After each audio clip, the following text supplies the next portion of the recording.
Selamat pagi, salam sejahtera untuk anak-anak ibu semua. Pada pertemuan kita hari ini, kita akan mempelajari mengenai kemampuan dan keterbatasanku. Nah, sebelum kita memasuki pembelajaran kita pada hari ini, terlebih dahulu kita berdoa. Anak-anak ibu, silahkan lipat tangannya, tutup matanya, kita sama-sama membuat tanda salib atas nama Bapa dan Putra dan Roh Kudus. Amin. Tuhan Yesus yang baik, kami akan melaksanakan pembelajaran kami pada hari ini. Kiranya Tuhan tetap menyertai kami.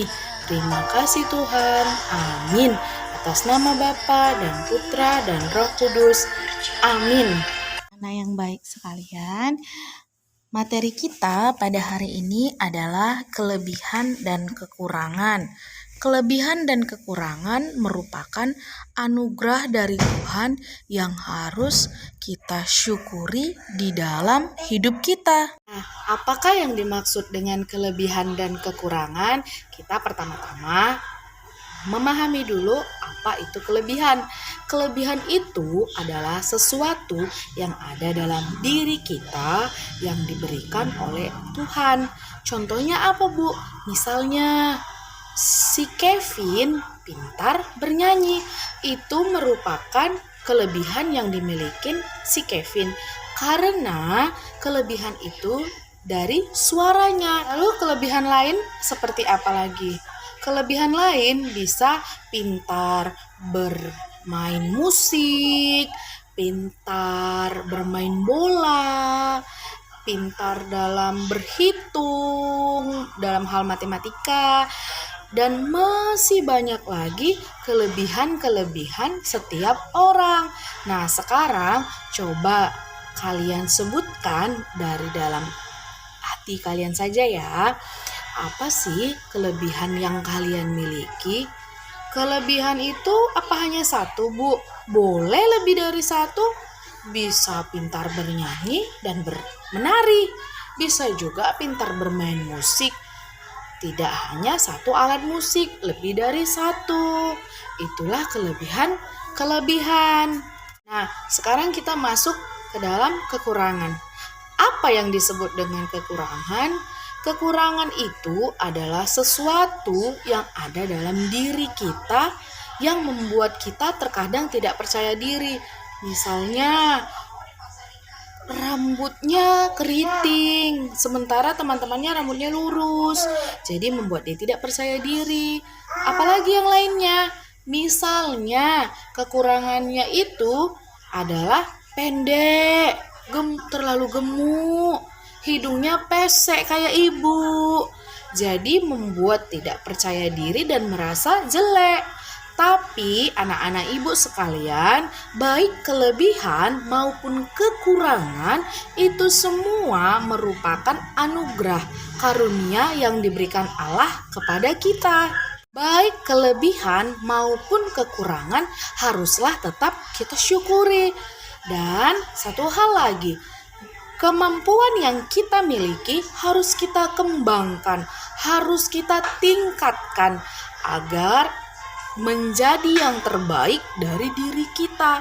Dan apapun kekurangan yang kita miliki, baik itu hidung yang pesek, baik itu badan yang gemuk atau badan yang tidak tinggi, itu semua adalah pemberian dari Tuhan.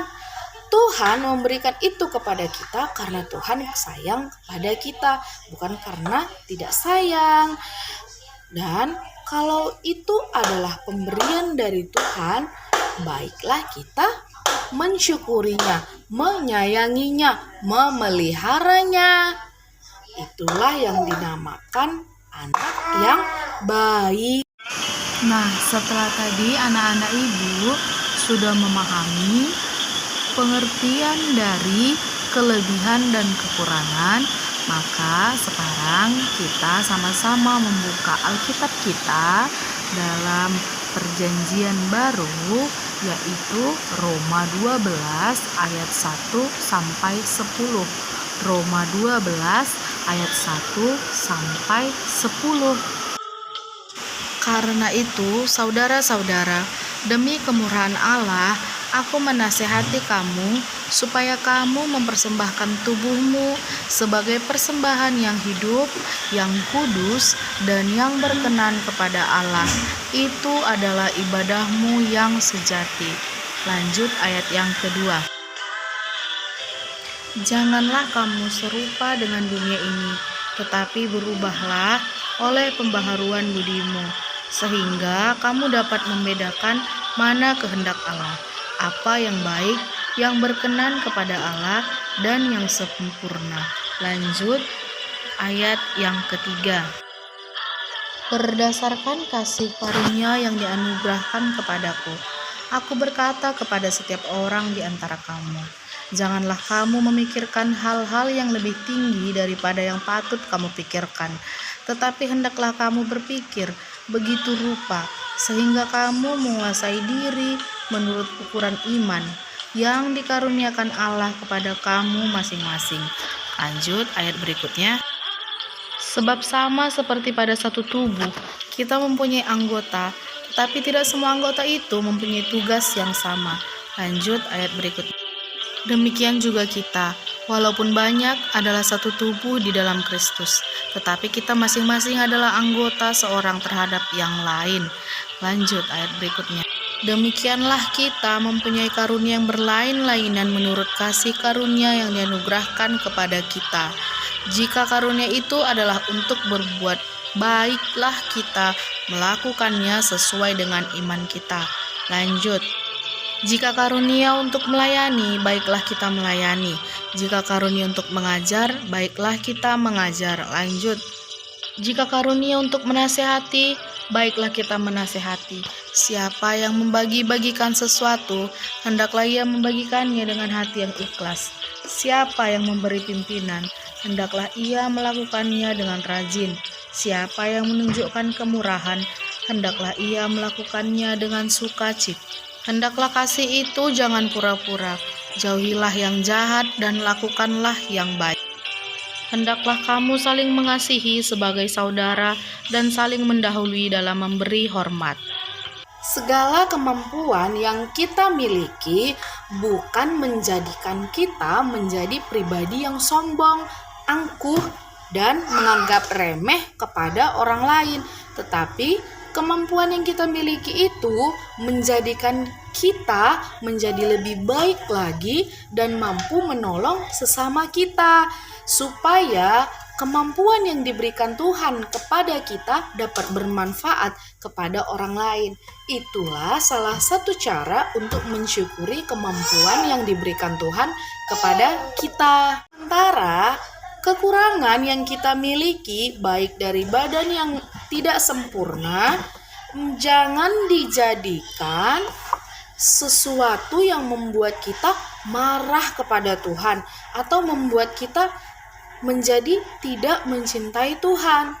Tapi jadikanlah kekurangan-kekurangan yang kita miliki menjadi suatu semangat dari dalam diri kita untuk menjadi lebih sukses, untuk menjadi pribadi yang lebih baik. Nah, ketika kita yang ada kekurangan bisa sukses, bisa meraih keberhasilan, akan menjadi motivasi bagi kawan-kawan yang lain untuk menjadi sukses seperti kita. Nah, dengan demikian kita menjadi anak yang baik. Itulah cara kita mensyukuri kekurangan yang ada pada diri kita. Nah, anak-anak ibu, demikianlah pembelajaran kita pada hari ini. Semoga anak-anak ibu semua dapat memahami apa yang telah ibu paparkan tadi. Nah, sebelum kita mengakhiri pelajaran kita pada hari ini, berikut ibu sertakan tugas yang akan kalian kerjakan dan akan dikumpul hari Jumat ini. Dikerjakan khusus di buku agama, jangan dicampur ya. Nah, sebelum kita mengakhiri pelajaran kita kita berdoa bersama terlebih dahulu. Atas nama Bapa dan Putra dan Roh Kudus. Amin. Tuhan Yesus yang baik, terima kasih karena Engkau masih menyertai kami dalam proses pembelajaran kami hari ini. Kiranya kami sehat selalu. Kami berdoa demi Yesus Kristus, Juru Selamat kami yang hidup. Amin. Nah, anak-anak, demikian pembelajaran kita hari ini. Selamat pagi dan semoga kita sehat selalu. Tuhan memberkati. Yesusku.